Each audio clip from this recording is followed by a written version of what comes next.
नमस्कार, मैं संजय कुमार। आप देख रहे हैं द एचडी न्यूज़। दूसरे चरण का मतदान जो है 3 तारीख को होना है, उसकी जो भोपू है आज शाम 4 बजे तक बंद हो जाएंगे। यानी चुनाव प्रचार पूरी तरह से दूसरे चरण का बंद हो जाएगा। उसके बाद लगातार जिस तरह से प्रत्यारोप का दौर जो है वो चल रहा है, आज चिराग पासवान ने मीडिया से बात करते हुए सीधे तौर पे कहा, राष्ट्रीय अध्यक्ष चिराग पासवान ने कहा कि जिस तरह से 7 निश्चय में घोटाला हुआ है उसको लेकर भी वो पूरी तरह से सरकार के ऊपर यानी नीतीश कुमार पर जम के बरसे और कहा 7 निश्चय से उनका मन नहीं भरा तो 7 निश्चय 2 की बात कर रहे हैं। यानी जिस तरह से 7 निश्चय में घोटाला हुआ है, कुछ दिन पहले आयकर विभाग की तरफ से छापेमारी हुई थी 7 निश्चय ठेकेदारों के ऊपर, यानी आयकर विभाग का पूरी तरह से शिकंजा कसते हुए दिखा। उन्होंने साफ तौर से नीतीश कुमार पर जम के बरसे और कहा कि राजद और जदयू के शासन में नौकरी नहीं दे पाए तो अब नौकरी की बात कर रहे हैं, यानी चुनाव के में नौकरी देने की बात कर रहे हैं।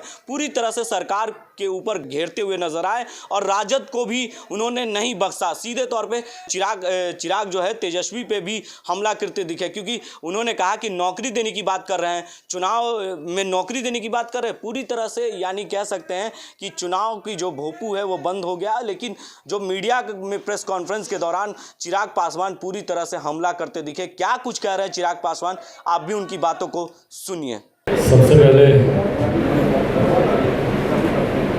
आप सबके आने के लिए धन्यवाद। आज की प्रेस कॉन्फ्रेंस का विशेष उद्देश्य बिहार की जनता को बधाई देना और आयकर विभाग का धन्यवाद करना।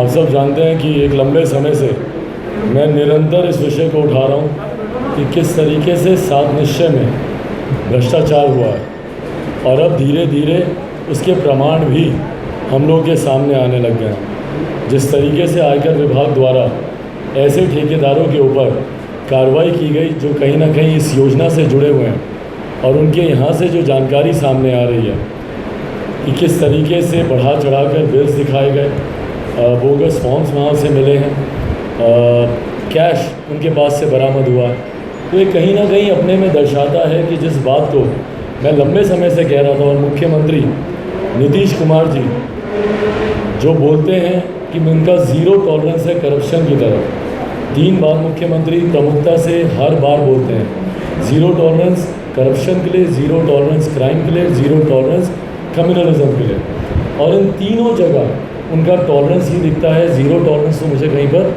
देखने को नहीं मिला। 7 निश्चय उनकी नाक के नीचे होता हुआ भ्रष्टाचार। अगर चिराग पासवान को इसकी जानकारी मिल सकती है, 12 करोड़ बिहारियों को अगर इसकी जानकारी हो सकती है, तो मुख्यमंत्री को इसकी जानकारी नहीं हो ये असंभव है।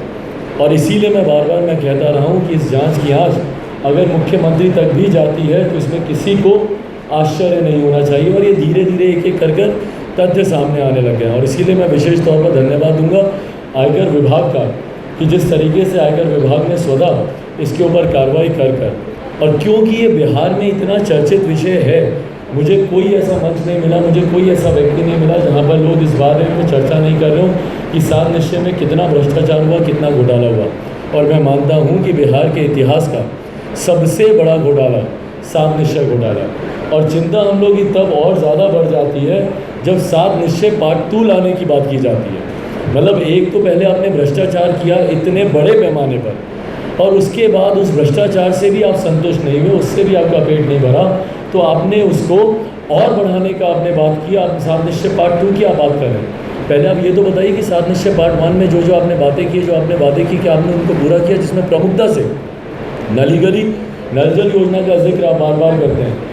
मुख्यमंत्री भी बार बार बोलते हैं कि हम लोग का इतना प्रतिशत काम हो गया, इतना प्रतिशत काम हो गया।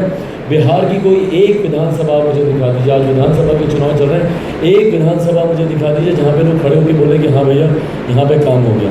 गुणवत्ता के साथ जिस तरीके से समझौता किया गया, जब मैं बिहारी बस यात्रा में जब मैं निकला भी था, जिस तरीके से गुणवत्ता के साथ समझौता किया गया, मुझे ग्रामीणों ने फटे हुए टैंकियाँ दिखाई, फटे हुए पाइप दिखाए कि भैया ये देखिए ये अभी लगा कर गया है और किस तरीके से फट रहा है। नल जल योजना की बात करते हैं, ना के बराबर अगर कहीं पे पाइप लगा है तो उसमें से पानी ना के बराबर आपको मिलेगा। नली गली की ये बात करते हैं, जिस तरीके से नली गली अधर में योजनाएं लटकी हुई हैं, मतलब बनी बनाई सड़क, कुछ लोग तो ये भी बोलते हैं ग्रामीण की भैया अच्छी खासी बनी हुई थी, इन्होंने इसको उभार दिया उबार दिया, अब इसके बाद अब कुछ कर नहीं रहे, अधर में लटकी हुई योजनाएं। तो जिस तरीके से भ्रष्टाचार हुआ है और उसकी जांच, मैंने हमेशा बोला है कि मैं उसकी जांच करवाऊंगा, और जांच के नाम मात्र से जिस तरीके से मुख्यमंत्री नीतीश कुमार जी बौखलाए, जिस तरीके से उसके बाद आप हर जगह देख रहे हो उनकी बॉडी लैंग्वेज हो, जिस तरीके से हर मन से उनको गुस्सा आता है, और उसके बाद जिस तरीके से वो व्यक्तिगत टिप्पणियों पर आ गए, व्यक्तिगत तौर पर जिस तरीके से निजी हमलों पर वो आ गए। भाई आप सवाल उठाइए ना, मैं तो आपकी नीतियों का सवाल उठा रहा हूँ। मैंने कब आपके ऊपर कोई व्यक्तिगत हमला किया, या मैंने कब आपको कहा कि आप व्यक्तिगत तौर पर आप ऐसे हैं, या आपका पारिवारिक आपका ऐसा है? मैंने कभी किसी चीज़ को लेकर उंगली उठाई, और ये उठाई भी नहीं जानी चाहिए। इस संदर्भ में मैं इलेक्शन कमीशन को भी मैं लिख कर दूंगा, इस तरीके की व्यक्तिगत टिप्पणी आज की तारीख में, जब हम लोग बिहार विधानसभा के चुनाव हम लोग लड़ रहे हैं, पहले चरण का चुनाव हो गया, दूसरे और तीसरे चरण का चुनाव अभी बाकी है, तो मुद्दा सिर्फ और सिर्फ बिहार का विकास होना चाहिए। पर उसके बाद जिस तरीके से मुख्यमंत्री निजी हमलों पर आ रहे हैं, भैया आप जवाब दीजिए ना। अगर बेरोजगारी का अगर विषय उठ रहा है तो आप जवाब दीजिए कि बेरोजगारी को लेकर आपने क्या किया अभी तक। आज ये लोग बोलते हैं, और जितने और दल भी हैं, राजद है, वो बोलते हैं कि भैया हम लोग 10 लाख हम लोग नौकरियाँ देंगे। दूसरी तरफ भाजपा भारतीय जनता पार्टी जो इसी सरकार का हिस्सा रही है, ये लोग बोलते हैं हम लोग 19 लाख देंगे। भाई पिछले 5 साल में कभी ना कभी ये लोग सत्ता में रहे हैं। पिछले 5 साल में राजद भी सत्ता में रही है, पिछले 5 साल में कांग्रेस भी सत्ता में रही है, पिछले 5 साल में जनता दल यूनाइटेड भी सत्ता में रही है, पिछले 5 साल में भारतीय जनता पार्टी भी सत्ता में रही है। तो आप लोग जवाब देना कि भैया क्यों नहीं आप लोगों ने नौकरियां पिछले 5 सालों में दे दी। जब देश की सुरक्षा की बात हो तब कुछ किरदार अहम भूमिका निभाते हैं।